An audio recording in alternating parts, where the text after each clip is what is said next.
자, 다음 전화 받아보겠습니다. 전화 받겠습니다. 여보세요? 여보세요? 안녕하세요. 김영구 멘토입니다.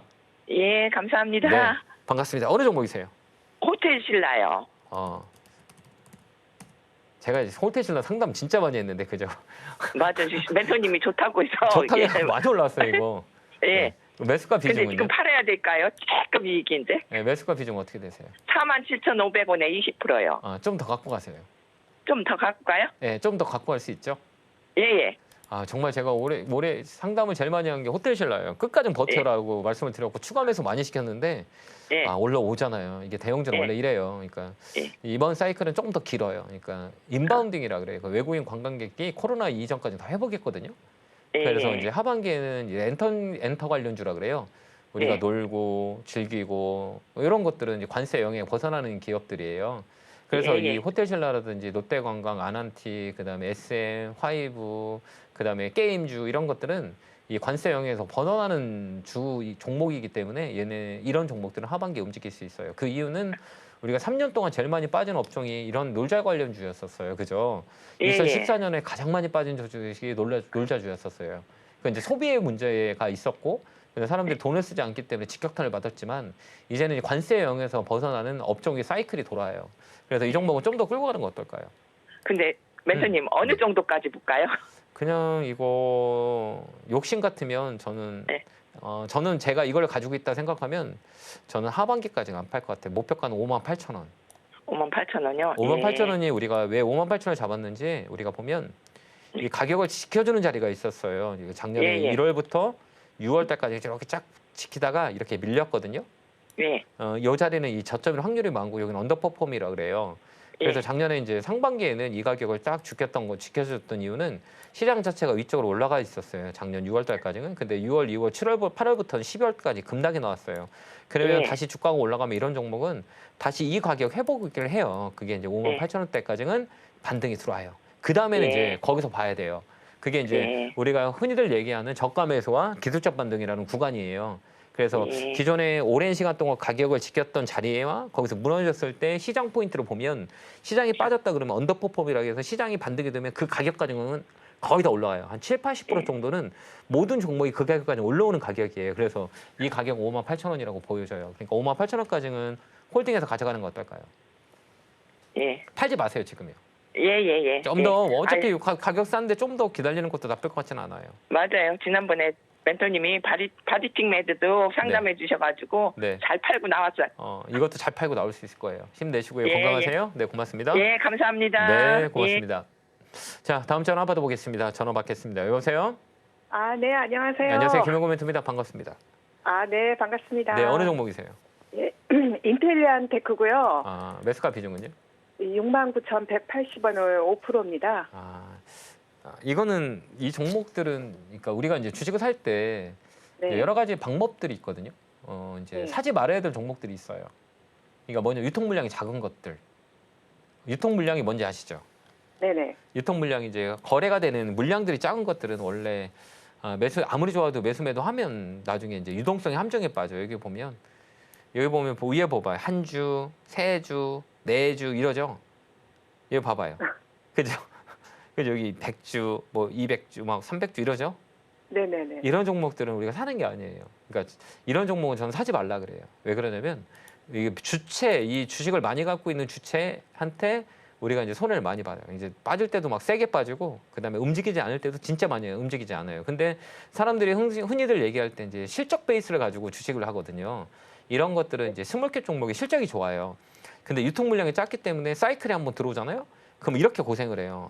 뭐 이렇게 막 쭉 고점 대비 막 이렇게 60% 막 이렇게 빠져버리고 그냥 또 올라가기 시작하면 또 잘 올라가요. 그래서 중요한 거는 어느 가격에 샀냐가 되게 중요해요. 근데 우리 시청자님께서는 지금 산 가격 봐봐요. 어때요? 높아요, 안 높아요? 높아요. 왜 높아요? 원래 더 높았는데 조금 더. 그랬을 것 같아요. 아마 우리 시청자님께서는 요 위에서 샀을 거예요. 아마 85,000원. 그때 이제 85,000원에 왜 샀냐? 8만 원대에 산 이유는 요때 리포트를 많이 썼었어요.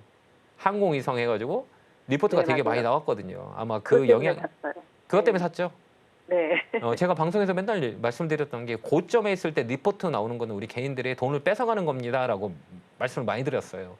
뭐 이런 종목들은 이렇게 스몰캡이 실적이 좋아서 사람들이 단순하게 이제 구매를 할 때 앞으로 좋아집니다. 좋아졌어요.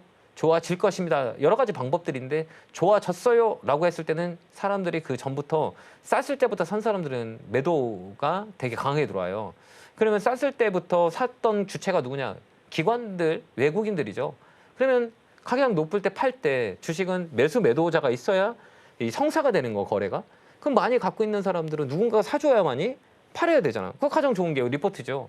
개인들 좋아졌어요. 그러면 그때 사잖아요. 우리 시청자님께서 시청자님처럼 좋대 앞으로 더 좋대 보니까 가격이 올라가 있어요. 사게 돼 있어요. 이제 다음부터 앞으로 그런 실수하지 마세요. 네, 똑같이 네. 반복이 돼요. 그래서 높게 사신 거예요. 왜 그러냐면 실적적으로 안정적인 거죠. 보니까 되게 재무적으로 봤을 때 좋아요. 근데 그 안에서 미래도- 전부가 아닌 거죠. 미래도 있을 것 같아요. 네. 지금은 더 살 수 있어요?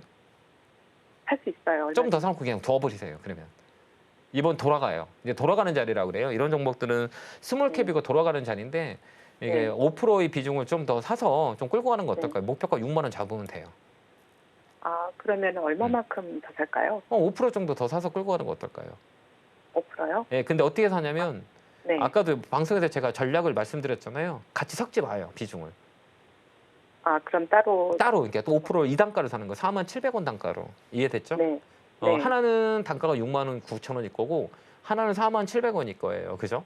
그러면 이제 비중을 여기서 5%더 사세요. 이렇게 사서 움직이는 게 나아요. 비중을 실었다가 시장에 조정이 들어오면 더 떨어지잖아요. 그러면 시청자님께서 견딜 수가 없게 팔아버려요. 그냥 그다음부터 올라가니까 이럴 때는 단가가 차이가 많이 난 거는 새로운 계좌로 5%를 사서 이 단가를 가지고 트레이딩 하면 돼요. 어떤 건지 알겠죠? 네, 알겠는데요. 예, 그 3만 원 초반대까지 떨어졌는데 그때까지 기다리지 말고 지금 살까요? 안 빠져요. 이제 안 빠져요. 예, 거기는 저점 잡을 거예요. 왜 그러냐면 오늘 이렇게 생각해봐요. 오늘 시장 많이 빠져요, 안 빠져요? 빠져요. 근데 이 종목은 빠져요, 안 빠져요? 안 빠져요. 그러면 시장 올라갈 때 이 종목 올라갔어요? 떨어졌어요? 시장 막 올라- 올라갔잖아요, 그동안. 안 네. 움직였잖아요. 네네네. 그러면 이 종목은 시장 빠지면 올라갈까요? 떨어질까요? 올라가요. 올라가요. 그렇게 되는 거예요. 이해됐죠? 네네네. 반대로 생각해야 돼요. 그러니까 사람들은 흔히들 올라갈 때 내 종목이 같이 올라간다고 생각하고 떨어질 때는 내 종목만 떨어지는 거예요. 아니고 떨어질 때 올라가요. 이 종목 떨어지면 올라가는 거예요. 그게 사이클이라 그래요. 이해됐죠? 네네. 그러니까 네, 이 종목은 알겠습니다. 버티고 있는 거예요. 그 전에 먼저 빠졌기 때문에. 그러면서 네네, 이제 알겠습니다. 시장은 뭐를 만드냐 밸런스를 맞추는 게임이에요. 왜 그러냐면 업종이 많고 그다음에 메이저들이 가지고 있는 돈들이 많이 있기 때문에 이런 종목 같은 경우는 시장이 빠지면 다시 올라가요. 왜 그러냐면 올라간 거 팔고 이거 올라서 사이클을 만들기 때문에. 이해됐죠? 네. 그래서 안 이해됐습니다. 빠지는 거예요. 그러면 여기서 이렇게 오늘 빠지는데 안 빠지면 내 종목은 이제 올라가겠구나 생각해서 이제 포인트 잡는 거예요. 안 빠져요, 이 종목은. 6만 원까지 보고. 네, 그렇게 트레이딩 네. 한번 해보세요. 꼭 그리고 다음에는 고점에 있을 때 리포트가 네네. 나온다 절대 사지 마요. 알겠죠? 네, 감사합니다. 이번에 우리가 그냥 넘어가면 안 되고 기억해야 돼요. 내가 네. 이번에 이런 과정을 겪었고 고통을 얻었기 때문에 다음부터는 하지 말아야지라는 것들을 꼭 기억하셔야 돼요. 알겠죠? 네네. 응원할게요. 감사합니다. 고맙습니다. 네, 감사합니다. 네, 고맙습니다.